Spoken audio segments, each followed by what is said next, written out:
എന്തു പറ്റി? നീ നിന്റെ പുത്രനെ അന്വേഷിച്ചു പോയതല്ലേ? പിന്നെ തനിയെ എന്തിനു വന്നോ? നിന്റെ കള്ളൻ മകൻ ഇനി തിരിച്ചു വരുമോ? പശുവിന്റെ അകട്ടിൽ നിന്ന് പാല് മുട്ടി കുടിക്കുകയായിരിക്കും. അല്ല അല്ല, അവൻ പോയി. ഇനി നീയും പൊയ്ക്കൊള്ളണം. പോയി ഇവിടെ നിന്നോ. താര, ഇവിടെ നിന്ന് എവിടെ പോകാനാണ് അവൾ? എവിടെയെങ്കിലും പോട്ടെ, എനിക്കൊന്നുമില്ല. അവളുടെ മകൻ ഉപമന്യു അവളെ വിട്ടുപോയി. അവൾ ഇപ്പോൾ ദുഃഖിതയാണ്. ഇനി നീ അവളെ പറഞ്ഞയച്ചാൽ അവളുടെ സ്ഥിതി എന്താകും? നിങ്ങൾക്ക് ഇവളെയും ഇവളുടെ പുത്രനെയും കുറിച്ചാണ് ചിന്ത, എന്റെ പശുവിനെ കുറിച്ചില്ല. അതിൽ ദുഃഖമില്ല. താരെ, പശുവിന് വില കൊടുത്താൽ വാങ്ങാൻ കിട്ടും, പക്ഷേ പുത്രനെ വിലക്ക് വാങ്ങാൻ കിട്ടുമോ? എന്റെ പെങ്ങൾ എവിടേക്കും പോകുന്നില്ല, അവൾ ഇവിടെ താമസിക്കും. എന്നെങ്കിലും ഇവളുടെ പുത്രൻ തിരിച്ചു വരികയാണെങ്കിൽ പിന്നെ ഇവൾ ഇവിടെ താമസിക്കില്ല. മനസ്സിലായോ? താരെ, ജ്യേഷ്ഠ, ഉപമന്യു. ഓം നമഃ ശിവായ. ഓം നമഃ ശിവായ. ഓം നമഃ ശിവായ. ഓം നമഃ ശിവായ. ഓം നമഃ ശിവായ.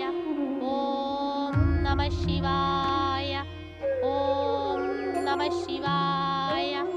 ഓം നമഃ ശിവായ. ഓം നമഃ ശിവായ. ഓം നമഃ ശിവായ.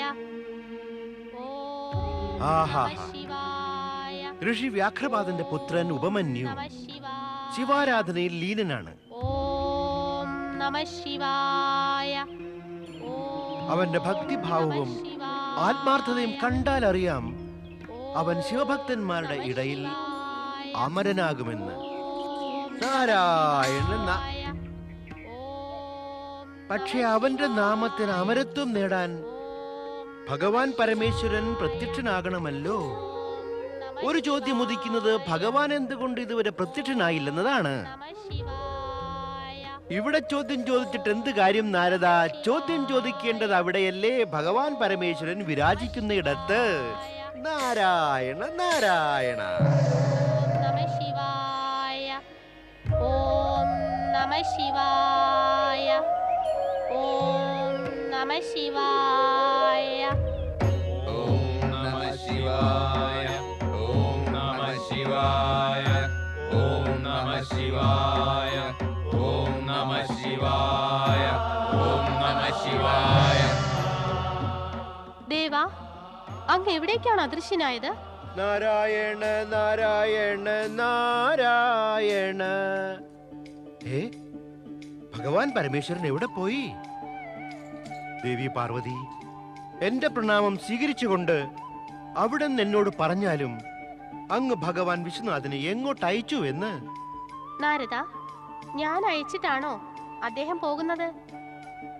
അദ്ദേഹത്തിന്റെ ഭക്തർ അദ്ദേഹത്തിന്റെ നാമം ജപിക്കുമ്പോൾ അവിടേക്ക് ഓടിച്ചെല്ലുന്നു. പിന്നെ ആര് പറഞ്ഞാലും കേൾക്കില്ല. നാരായണ നാരായണ. മനസ്സിലാകുന്നു ദേവി, എനിക്ക് മനസ്സിലാകുന്നു. ഭഗവാൻ വിശ്വനാഥൻ തന്റെ ഭക്തൻ ബാലനായ ഉപമന്യുവിൽ ആകൃഷ്ടനായി അവന്റെ അടുത്തേക്ക് പോയിരിക്കുന്നു. അതു ശരി തന്നെയാണ് ദേവർഷി. ഓം നമഃശിവായുടെ ധ്വനിയിൽ കൈലാസവും പ്രകമ്പനം കൊണ്ടിരുന്നു.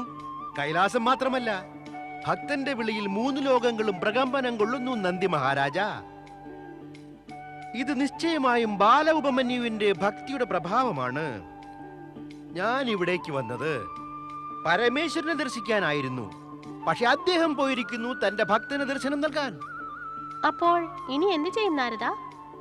അവിടേക്ക് പോകാം. ഭഗവാൻ പോയിടത്ത് അദ്ദേഹത്തിന്റെ ബാക്കി ദർശനം സാധിക്കാം. ബാക്കി ദർശനം അതായതോ ദേവി, അവിടുത്തെ ദർശനം കൊണ്ട് ഭഗവാൻ വിശ്വനാഥന്റെ പാതി ദർശനം നടക്കുന്നു. അത് നടന്നു. ഇനി ഞാനിതാ പോകുന്നു വിശ്വനാഥൻ പോയിടത്തേക്ക്. അവിടെ പോയി അദ്ദേഹത്തിന്റെ ബാക്കി ദർശനം കൂടി സാധിക്കും. നാരദ, ഇങ്ങനെയും സംഭവിച്ചുകൂടെ? അതായത് ഭഗവാൻ പരമേശ്വരനെ ദർശിച്ചുവെന്നാൽ എന്റെയും പാതി ദർശനം നടക്കുമെന്ന്? ഇല്ല ദേവി, അങ്ങനെ ഒരിക്കലും സംഭവിക്കില്ല. ദേവി, ഈ സത്യം കേവലം ഒരു മാർഗത്തിൽ സഞ്ചരിക്കുന്നു. ഒരു മാർഗമെന്ന് വെച്ചാൽ എന്താണ് നാരദ? ദേവി, അവിടുത്തെ ദർശനം കൊണ്ട് പരമേശ്വരന്റെ ദർശനം ആകുന്നു. അദ്ദേഹത്തെ ദർശിക്കുന്നത് കൊണ്ട് അവിടുത്തെ ദർശനം ഒരിക്കലും ആകുന്നില്ല. അതെന്തുകൊണ്ട്? അതിന് കാരണം ദേവി, അവിടുന്ന് ശക്തിയാണ്, അദ്ദേഹം ശിവനും. മൂലപ്രേരണ കേവലം അവിടുന്നാണ്. നാരി തന്നെയാണ് എല്ലാത്തിനും പ്രേരണ. നാരദ, നീ നാരിയെ പറ്റി പറയുന്നുവല്ലോ. നിനക്ക് ഈ നാരീജ്ഞാനം എപ്പോൾ എവിടുന്ന് ലഭിച്ചു? എന്താ, നിനക്ക് വിവാഹം ചെയ്യാനും ആഗ്രഹമുണ്ടോ? എന്നാൽ കന്യകയെ അന്വേഷിക്കട്ടെ നാരദന് വേണ്ടി. ശിവ ശിവ ശിവ ശിവ ശിവ, നാരായണ നാരായണ.